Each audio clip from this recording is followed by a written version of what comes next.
एक गांव था, नाम था ढोलकपुर। बड़ा ही शांत और सुंदर गांव था। लोग हमेशा खुशी से झूमते थे क्योंकि उस गांव में रहता था महाराज रायस्टार, जो अपने गांव के लिए एक शेर था, जो कभी अपने लोगों के साथ गलत होने नहीं देता था। लेकिन उस गांव में छुपा था एक डरावना राज, एक राज जो सबके दिल में था पर जुबान पे नहीं। गांव के बीच एक सूखा हुआ पेड़ था जिसे लोग कहते थे श्रापित पेड़। ना कोई उसके पास जाता, ना कोई उससे आंख मिलाता। हर पूर्णिमा के अगले दिन उस पेड़ के नीचे एक लाश मिलती थी। लोग कहते, रात में कोई आता है और लाश छोड़ जाता है, लेकिन कभी किसी ने कुछ देखा नहीं, और देखता भी कैसे। जो देखता वो अगले दिन पेड़ के नीचे होता था। एक दिन रायस्टार ने ठान लिया, बस अब और नहीं, इस राज का अंत मैं ही करूंगा, क्योंकि ढोलकपुर का नाम मिट्टी में मिल रहा था। फिर एक पूर्णिमा की रात रायस्टार चुपके से जाकर पेड़ के पास बैठ गया। रात के 2 बजे एक आवाज आई, ठुंग ठुंग ठुंग ठुंग ठुंग ठुंग ठुंग ठुंग ठुंग सहूर।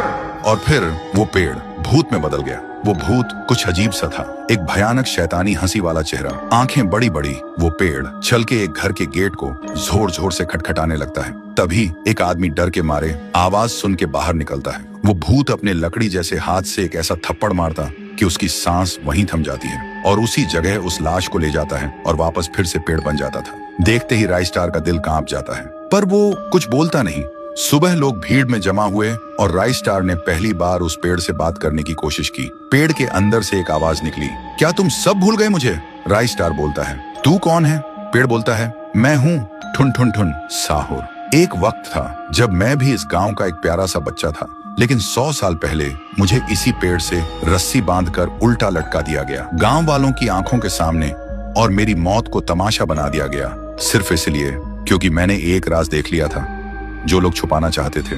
और उसी पल से मेरी रूह इस पेड़ से जुड़ गई। उस दिन से मैं इंसान नहीं, एक सज्जा बन गया, और हर पूर्णिमा में एक राजदार को चुनता हूँ और फिर उसे उसकी खामोशी का हिसाब देता हूँ। रायस्टार बोलता है, लेकिन अब तो वो लोग मर चुके हैं ना, जो तेरा कसूरवार थे। अब तू मासूम लोगों को क्यों मार रहा है? पेड़ कुछ देर चुप रहता है, फिर बोलता है, ठीक है, बस एक बार मुझे याद करो, एक दिया जला दो, फिर मैं कभी किसी को नहीं मारूंगा। फिर रात में सब लोग आते हैं, एक एक दिया जलाते हैं, और तभी पेड़ अपने आप से आग पकड़ लेता है, और आखिर में मुक्ति मिलती ठुन ठुन ठुन साहुर को।